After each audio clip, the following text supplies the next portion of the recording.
Hey, me and Matt here, and I'm Killer Kyle. Welcome to another episode of Wheels of Fury.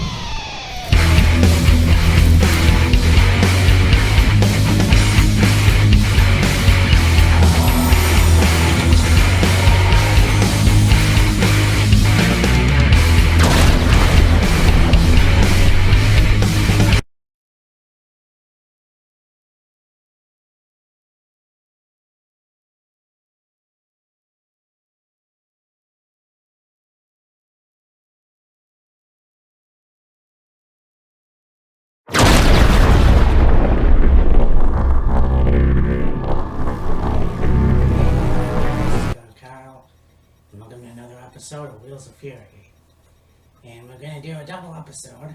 We got WrestleMania 31 and WrestleMania 32. Yeah, I thought we're gonna finish this off with a bang.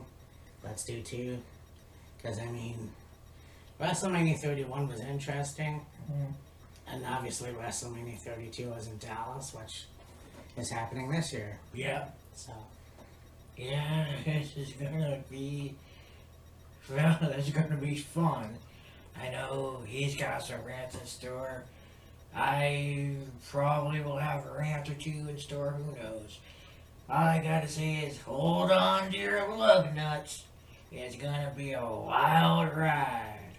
And this is the Citrus Bowl, and I mean, it was pretty fascinating to see an outdoor WrestleMania again. Yeah. I'm not quite sure when the last outdoor WrestleMania was before that. Yeah. So, I mean, this was very fucking cool. And 2015 was not a good year for me personally, but anyways, yeah, this is going to be a good show. So let's get to it. Yep. So we begin with the Battle Royal, the Men's Battle Royal. Yeah. And yeah, that was, it was kind of like, back in those days, of course, you have, I guess, one of the things that stand out to me, which I thought was utter ridiculousness. I mean, you look back at it now, and it's kind of, it doesn't bother me as much, Mizdow. Yeah. I mean, he took a guy like Aaron Rex, and I mean, this is the thing that really pisses me off.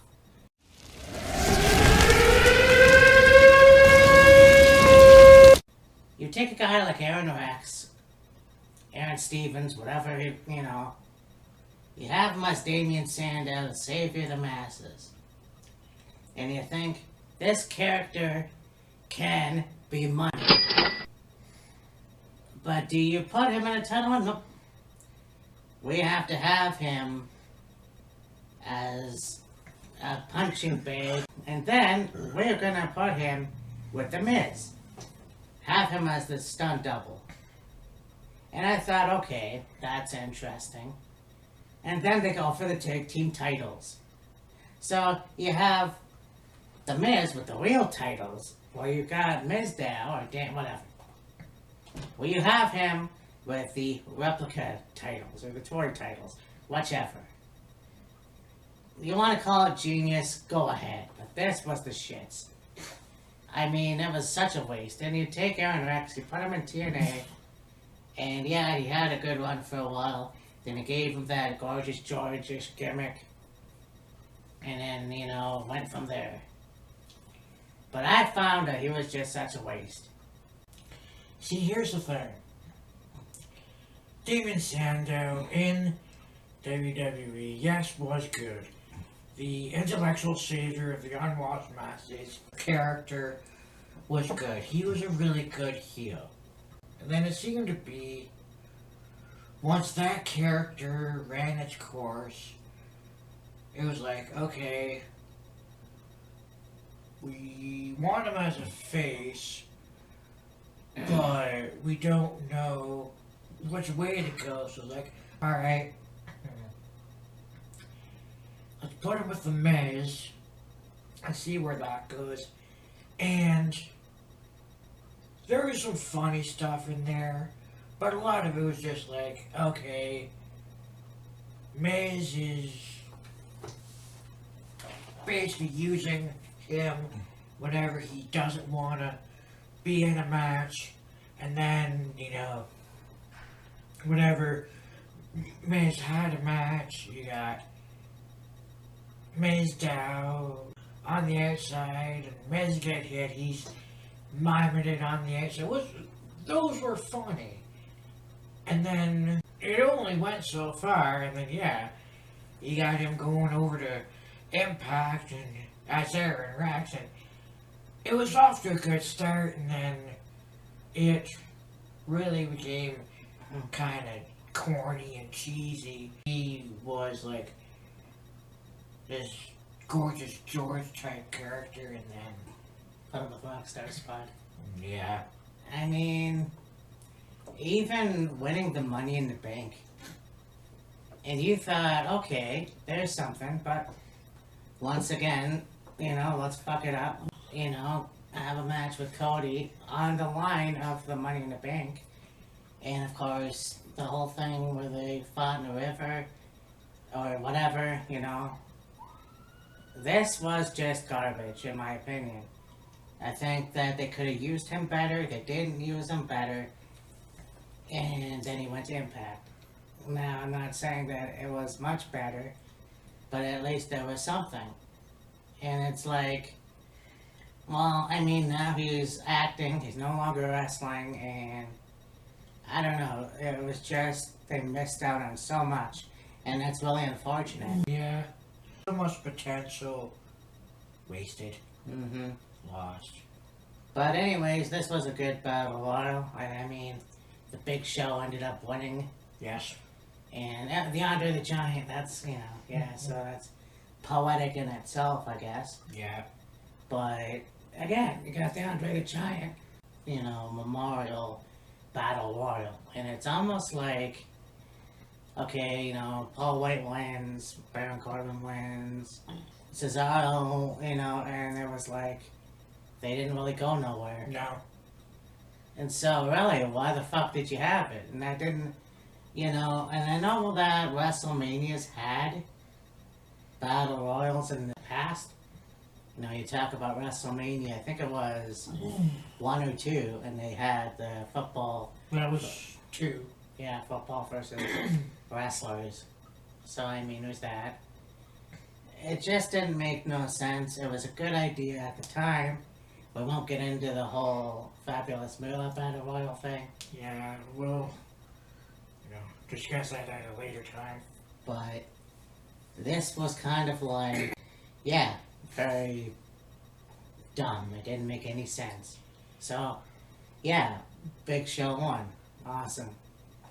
I mean, his career was off and on, and he did capture the world title, I think.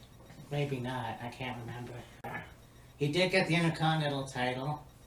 That was okay. Yeah. So, I mean, there it is.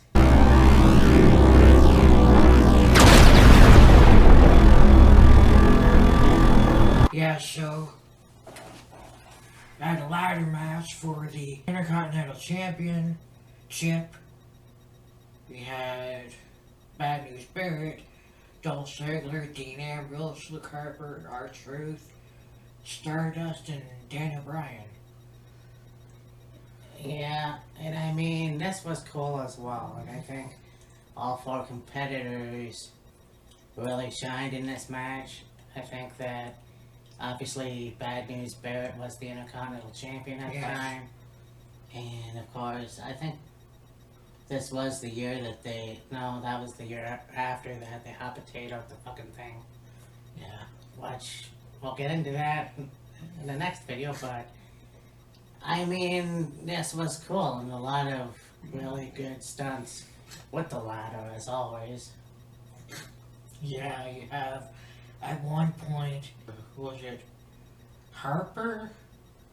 Powerbomb Ambrose off the apron through the or onto the ladder, and that was a bullet shoe ugly landing.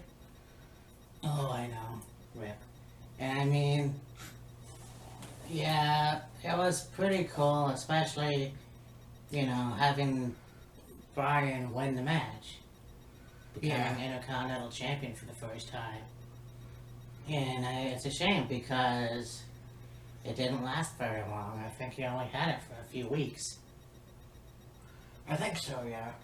You know, and then he had to have surgery, so... You know, that was the last time he got the title, and... But, I mean, you can't take nothing away from him. He's still Grand Slam champion. Oh, yeah. But this was a good match. Again, you know, a lot of good high spots. You know, to be expected in a ladder match. Yep. And, you know, a lot of wasted talent in regards to Wade Barrett, although he is commentator in NXT. Yeah. So that's cool. And then Cody is planning on coming back to WWE. I don't know if that's a good idea, but it is what it is. Like, Yeah. Of course, it's kind of apropos now. That's the first time I've used that word. Ayo.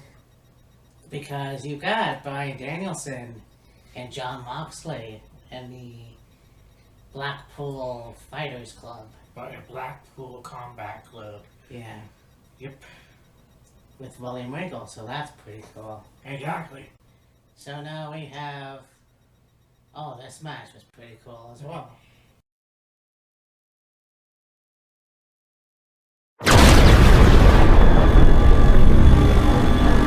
Which says that the bass angles among the sausage triangles. You have Randy Orton versus Seth Rollins. And I gotta say, for a guy that turned his back on Shield a few months prior and basically was one of the top heels joining the Authority, which I'm fucking glad that's over with. Yeah. This match, you have these two guys. It was almost fighting for Triple H's affection or trying to be in a club, I guess. I don't fucking know. Yeah, who the hell knows? But again, these two are one of the best, and they're still going at it today. Yep. On Raw. So, you look at this match, and I think one of the highlights was you have a stomp that turned into an RKO. Oh, yeah, that was fucking epic. So that was, yeah, and I mean, Randy Orton obviously won, and you would be surprised at the end of the night. At least I know I was. Oh, yes. But, yeah, this was cool. And to see that it was like, you know, I'm sure they had more matches together. But, I mean, like I said, I'm fucking glad the Authority ended the one it did. Yeah. It was the shits. It didn't lead up to, it wasn't higher up like Evolution or DX or anything like that. Yeah.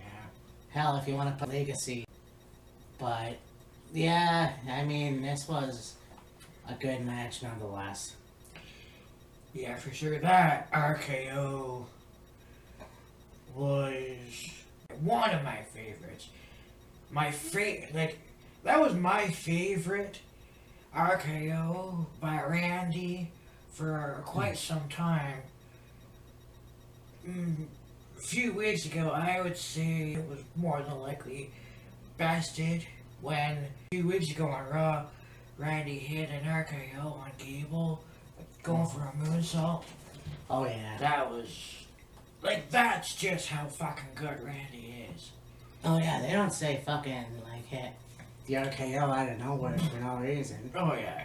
And I mean, that's one of the things that I enjoy about him now. And it's like, I think as they get older, and I can't remember who else I compared it to, but like, Randy Orton's much better than he was 10 years ago. Oh, hands down. In my opinion. So, yeah, there it is. And even in the promo Randy cut when Riddle and Randy won the titles again, tag titles, Randy was like, I've been at this for 21 years and I'm having fun and I'm enjoying myself, and you can tell.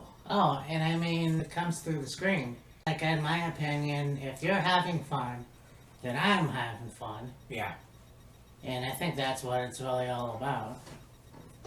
you know, as much flack as I see a lot of people give WWE, when it looks like they're having fun, then why not? Oh yeah, it looks like they're having fun and they're enjoying themselves. And when you have fun, you enjoy yourself.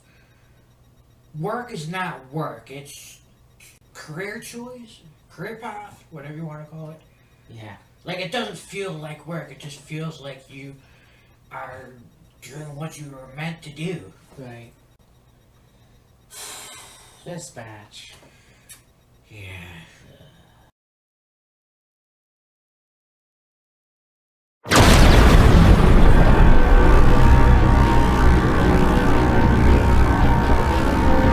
So now we go on to the no disqualification match between Triple H and Sting.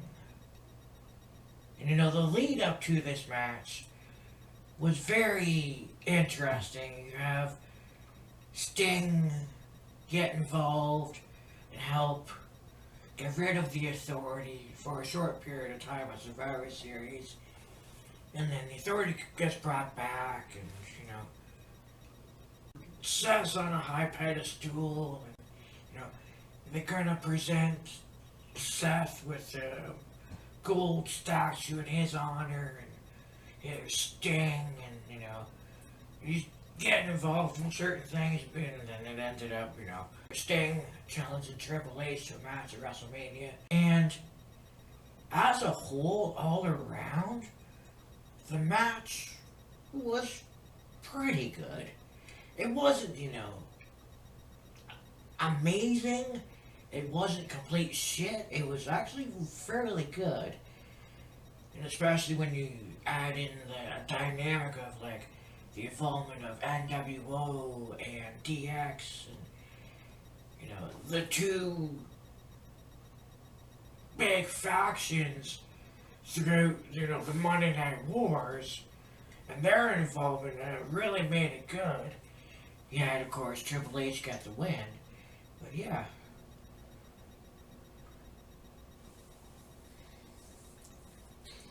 You know, you wait for years and you think, Sting is coming to WWE finally. WCW has closed its doors. You've had Goldberg, you've had Scott Steiner, you've had Ric Flair. You had a lot of those guys come in. And then in 2014, you finally get Sting. And he shows up. And he comes.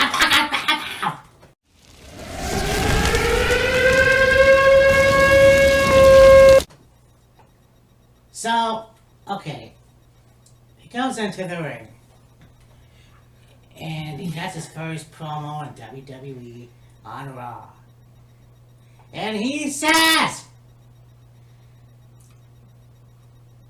to defend WCW at this point would be pointless. Whatever it was. And so that's fine. Now everybody in there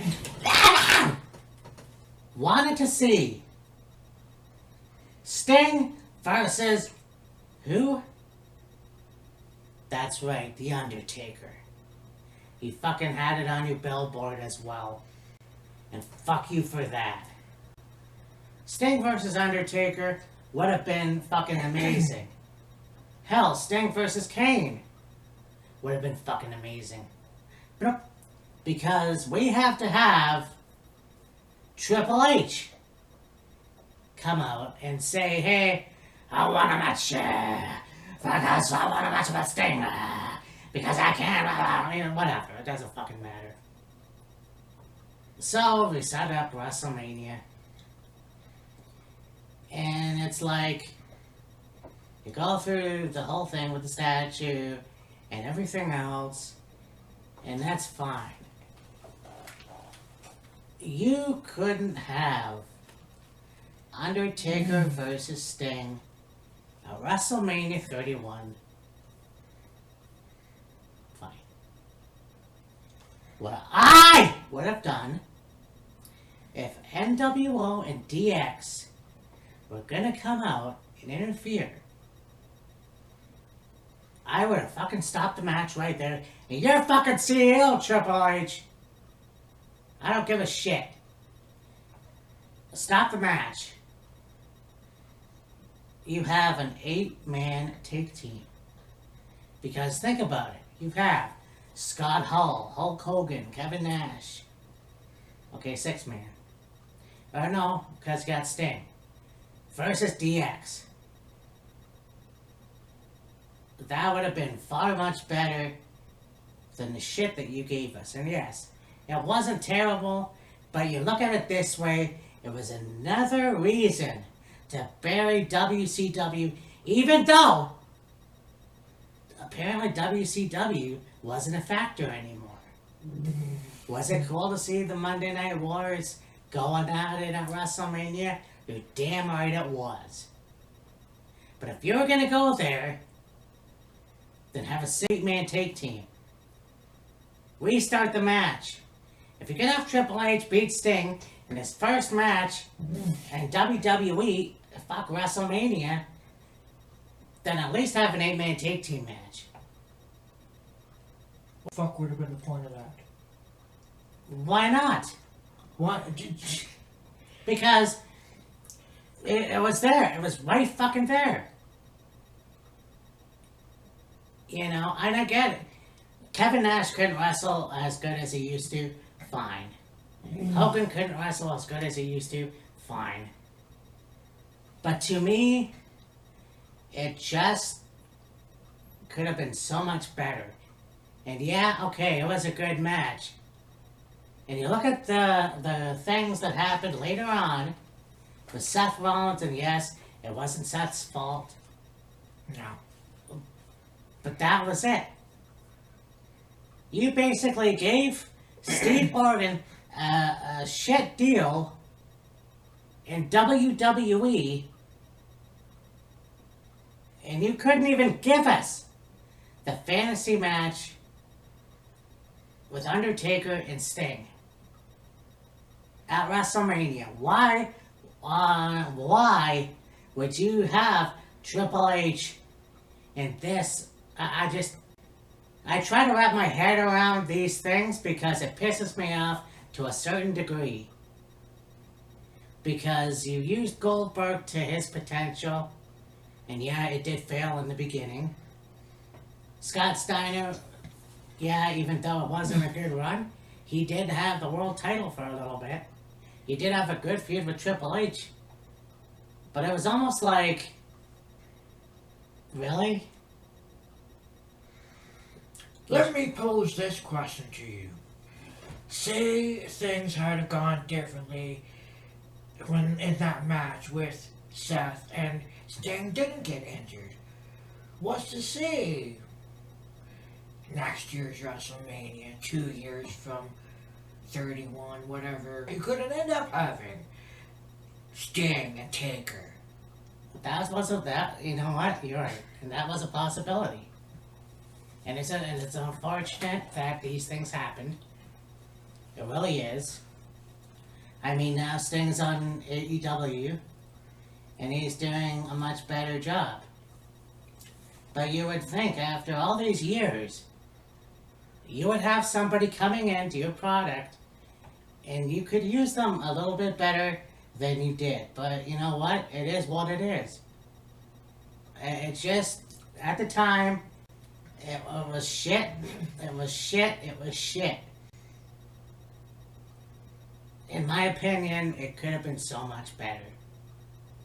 But I understand the excitement of having DX and NWO in the same ring. I understand that part. That's the only part I can really understand. Yeah, okay. But Yeah. anyways.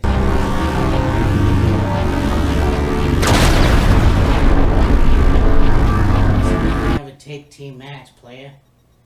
You've got AJ Lee and Paige. Interesting combination. Yeah. Versus the Bellas. Yep. And that was... yeah, that was a good match. Yeah. I mean, you look at Paige coming in from NXT, interrupting AJ Lee. You had to pee. No. So that happened. She won her first Divas title. And then there was like a feud. I'm not even sure if Paige turned heel when that happened. But then she started copying AJ Lee with the whole skipping down the ring. Which made no sense. But whatever. And then they teamed together, which seemed to be a good tag team. I really enjoyed it. And then, of course, you got the Bellas, who were a good tag team as well. I mean, they were athletic, obviously. Well, yeah. But... And this was like a few months after CM Punk left the company. Yeah. So you have AJ by herself, and coming back, it was a good run. Her last run in WWE. I just think that it was bizarre. Like, you think about AJ Lee with the love triangle with Kane, Bryan, and Punk, and it's like, this was a lot more bizarre, in my opinion. Yeah. I mean, them just putting AJ and Paige together as a tag team, it was okay. It, of course, only lasted a short period of time. It was not long after AJ left WWE. Yeah. And, I mean, could it have gone better? Yeah. If it had a longer time to marinate, so to speak, and actually, have rivalries and a storyline and, just go with it, but, I think it was just AJ had her issues with the Bellas. Paige was kind of at this point AJ's ally, and they just put them together as a team for this match. It was a really good match. It's just, Yeah. the storyline didn't really make a lot of sense. Yeah, and you look at this too, when you think of the women's tag team titles that were introduced just a few years ago, Yeah. and you think you could have had them easily in 2015. Could have. I mean, you got the Bellas, you had Team Bag. Yeah, they were still there. Yeah. You have, AJ and Paige. And I'm sure there was plenty more there. It was just one of those things where it was too bad. Like, I mean, it was kind of like, it would have made sense. I mean, fuck. Can't you imagine AJ Lee and Paige as tag team champions? It would have been interesting. But AJ left, and then, a few years later, Paige got injured and had to retire. Yeah. There's a rumor that she's going to go back into the ring eventually. I'm not sure when that is, though. I had heard that she is going to come back and be a manager. Okay. I don't know for who, but there's that rumor put out there. Right. And I actually saw a tweet from Paige just not that long ago, and she was, she was talking about how, Edge came back and Bryan came back and they're wrestling now, and why can't she? And it's like, well, certain things happen in a certain way, and I'm sure as much as she would love to come back and wrestle, her neck is still pretty out of command. Her neck is not up to standards for getting back in the ring and competing, so I think it would make sense for, if she does come back, have her in a managerial role. I don't really know who they would put her with to manage. It'd be interesting. Yeah, true. I mean, I remember when she first managed the Kabuki Warriors.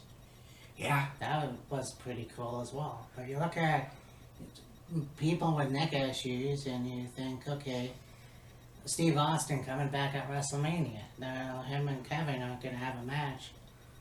Well, they could brawl. I mean, he's getting into ring shape, apparently. Right. So that's cool. I think that it's going to be interesting, especially because they'll be in Dallas this year, Yes. which is where Austin started. So, I mean, it'll be cool. And yeah, I can't wait for that. But there it is. Yeah, I'm sure a lot of people are excited for this match Yeah. coming up. There may be some people that are like, oh, why is Austin getting back in the ring? He shouldn't be getting back in the ring. Thing is, though, it's been 19 years. I'm sure his neck is good enough that he can get back in the ring at least one more time and have, that one final match, and then, that be it. I mean, fuck, if Lita can get back in the ring and have a match after 16 years, why the fuck can't Austin after 19? Yeah, I do contradict myself sometimes because I'm like, I mean, you look at Lita and Edge, and they were both in their early 40s. Bryan was late 30s, and Austin's like 57. Yeah. And I could say that, but then I go, well, Sting's 63 years old. Exactly. And so, yeah, it's gonna be fun, obviously, to see that. So I can't wait to, A, talk about it, and B, watch it, because I'm still a Stone Cold fan.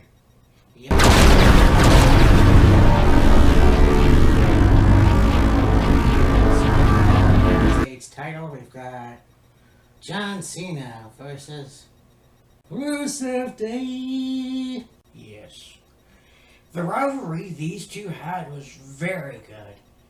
Matches they had were just so intense and physical, and they, could practically do it all. Yeah, I think I was a little bothered at the time because I was like, okay, we got Rusev, who is Bulgarian, who supports Russia, and then of course John Cena, who's like this all-American, army type person, and I thought, I bet you any money they're gonna have a flag versus flag match, and lo and behold. Yeah. But yeah, I agree. They definitely had some really good matches, and yeah, Rusev eventually take the United States title. Mm-hmm. So yeah, I mean, the way it happened though, you've got Rusev and Lana come out on a tank. Yes. And then you got the Russian flag there, and everything, and then of course got John Cena. Honestly, can't remember what he came out to, or if he had anybody, like what his entrance was. But, Right. But anyways, yeah, this was pretty cool, and then honestly, you didn't know who was gonna win. Yeah. But obviously, we knew John Cena was gonna give the STFU, regain the United States title, obviously. Yeah. So, I mean, it was a good match. I mean, I undersell it now, but honestly, it wasn't really that bad. No. No.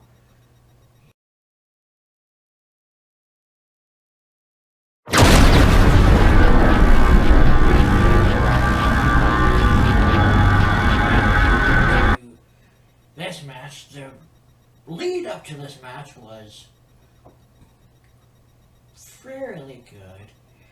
Could have been a lot more, but The new face of fear. yes. We got Undertaker against Bray Wyatt, of course. This is coming off of Undertaker's loss to Brock at 30. Yeah. So it's kind of like, what is the Undertaker gonna be like at 31? Is he, gonna be a shell of himself? Is he gonna be still have that fire? Is that determination? That be the dead man? And this match was, I would say, nearly a one-sided ass whooping. Pretty much, yeah. And I mean, the thing is that when you think of WrestleMania, you think of, well, what Shawn Michaels gonna do, and then you think about the Undertaker streak. Yep. But then, obviously the WWE title in whatever spot, whatever. But Yeah. the thing is, when you have Undertaker's streak end at WrestleMania 30, it was almost like, okay, does this mean he doesn't wrestle no more? Or how's this gonna work? But he came back.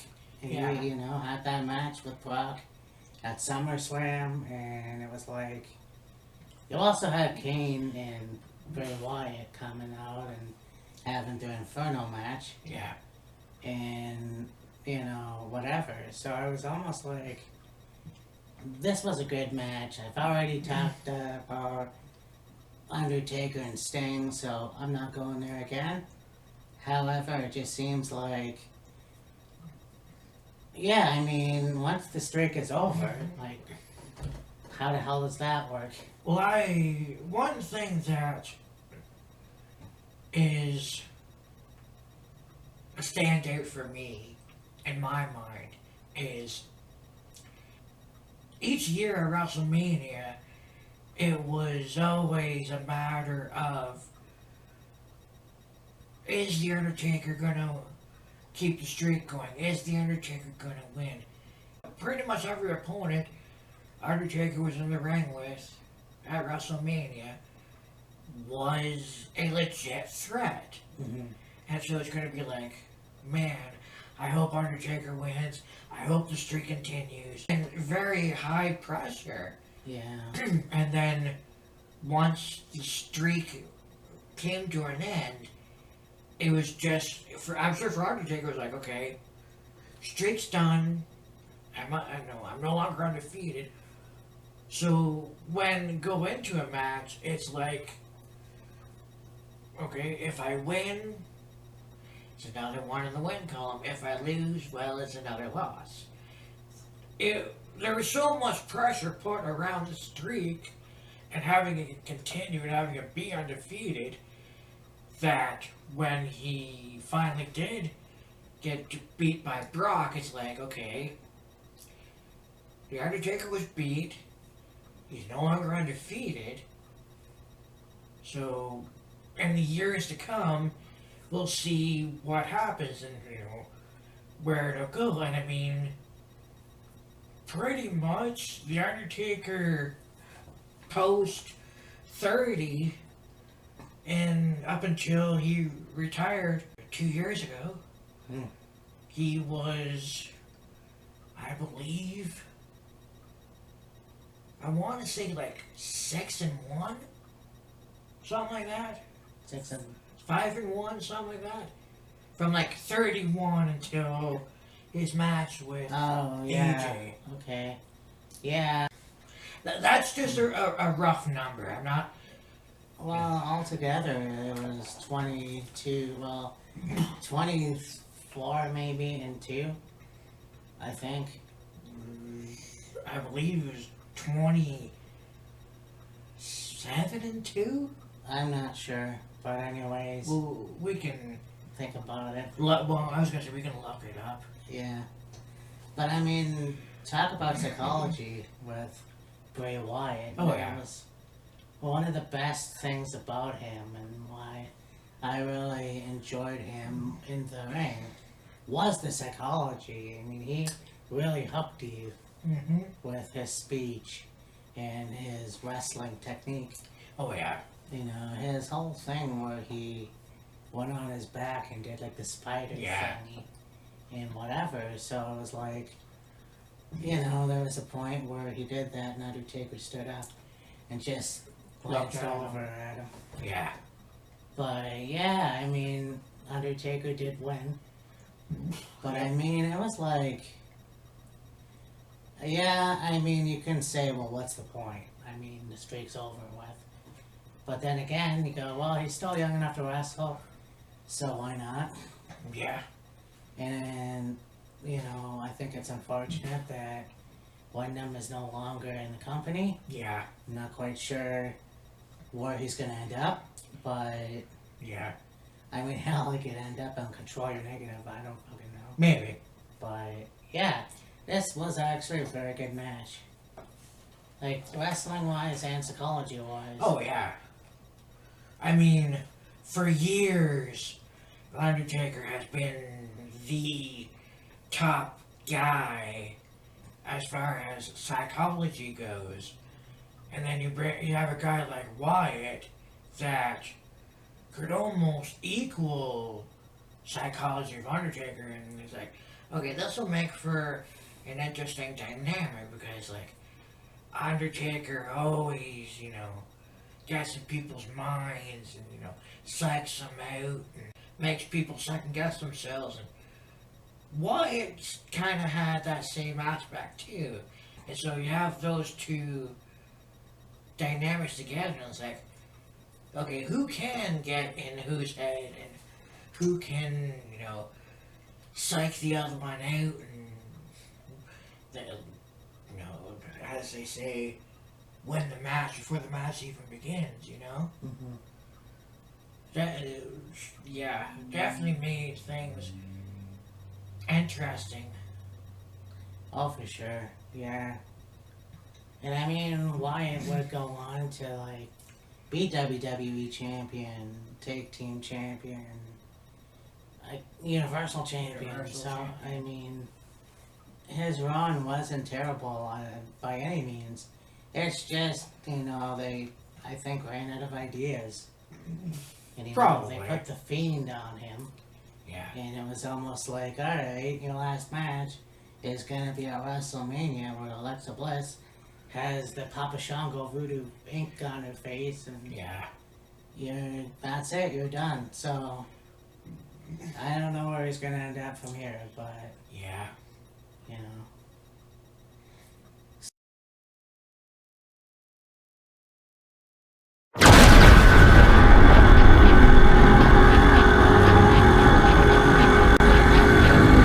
You have what was supposed to be Brock Lesnar versus Roman Reigns, number 1.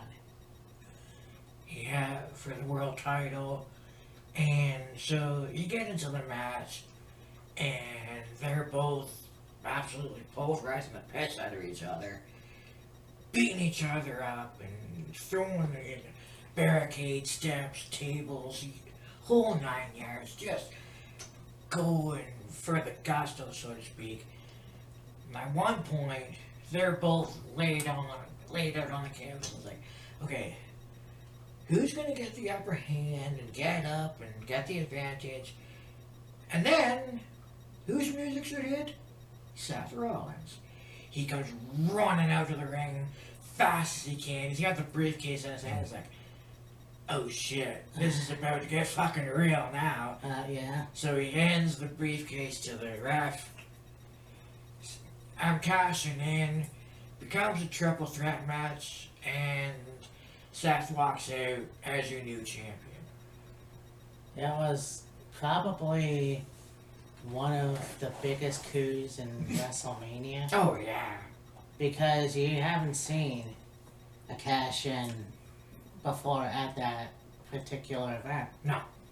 And I was watching it on the shitty TV because I was on a laptop, and I'm going, alright, is that Seth Rollins? Oh my god.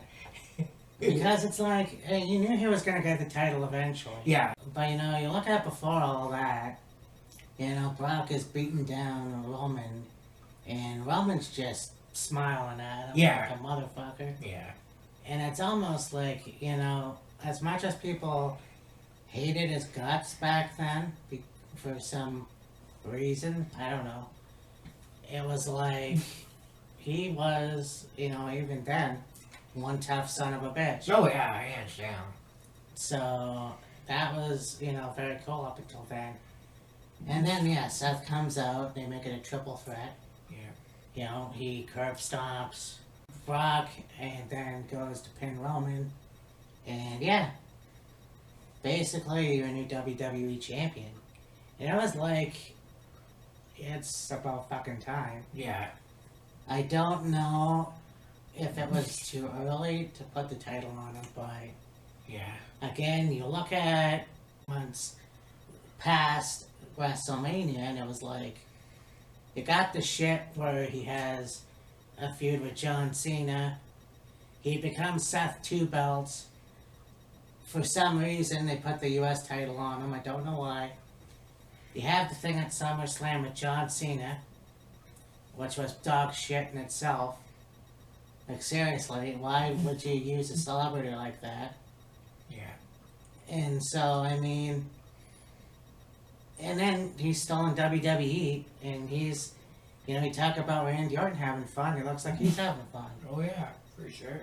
And, you know, so, I mean, it's cool to see him as the WWE champion at that point, although it's still the authority, and it's still, it was just, I don't know, I did not like this stable at all, and I think that, I don't know, it just sucked. It just really sucked. But to see Seth Rollins as the WWE champion was actually pretty cool. And you know, talk about turning your fortunes around. You go from losing a match Oh, to Orton to winning the WWE Championship, the World Heavyweight Championship. this is kind of, yeah, but and this is also kind of reminiscent of 17. Yeah. Yeah, Vince goes shocking, I'll give you shocking, but he loses to Shane. He loses to his own son. But then the main event, Rock and Austin, you got Vince coming out, and he's helping Steve, and then eventually they shake hands after he wins the title. Yeah. Having Steve Austin turn heel. And you want to watch that video, go watch it. Mm. But I mean, this show in itself, and you know, I remember, you know, the day I had, it was awesome. So I was looking forward to watching this WrestleMania, and I did see some of the Hall of Fame. Right. You got Larry Zbyszko pissed off. I almost slurred my words there. With the speech he had and everything else, and you know, you have this WrestleMania, and honestly, besides that one match that I talked about, this was actually a very good show. Yeah. I even remember watching on the WWE Network. It was, I think it was like it was a little documentary series or whatever. Starting with Seth and growing up and doing the backyard wrestling and yeah. whatever. And his family was in attendance for this WrestleMania. And you know, so he has the match with Randy and he loses to Randy, and then the night goes on and it's like, has anybody heard from Seth? Is, you know, Seth texting anybody, you know, call, whatever. I hadn't heard from Seth, and then you get into this match, and here comes Seth with the briefcase, and it's like, oh my god, he's gonna win the championship. You know? That was a big surprise, I Yeah. would say. But I mean, yeah, for sure. And of course, the lasting memory is, you know, say goodnight, and there's Seth standing on the stage, pyro's going off behind him, he's swinging the belt above his head. Fade to black. You talk about the extras in this show, and you got The Rock coming out, as only The Rock can, being the host. I don't even know how many times it was before that, but still, coming out, you got Ronda Rousey in attendance, with Marina Shafir, and Shayna Baszler was there even. Yeah. And can't remember the other one's name, but anyways, Marina and Jessamine Duke. Jessamine Duke, yeah, Shayna. female Clydesdale. Well, see, what it was later in the night, you got Triple H and Stephanie in the ring, and they're talking about, oh, we beat Sting, we embarrassed Sting. Oh, just to go back to that match for a moment, at the end, you did have, you know, Triple H and Sting shake hands, which is pretty cool, and then, yeah, to go to this point, and you know, they're in the ring and, they're, typical heels, wheat beasting, and I knew it was gonna happen, Here comes Rock, and, they're going back and forth with each other, and then Stephanie slaps Rock, and Rock gets out of the ring and goes around to where Ronda and they're all sitting, and she hops the barricade and gets in the ring and, throws Triple H around like he's a fucking rag doll. And grabs Stephanie and is looking like she's gonna put her in the iron bar, and yeah. And that's the one thing I'll say about Paul. I mean, he wasn't afraid to let the women throw him around and Oh yeah. have that kind of altercation with them. Yeah.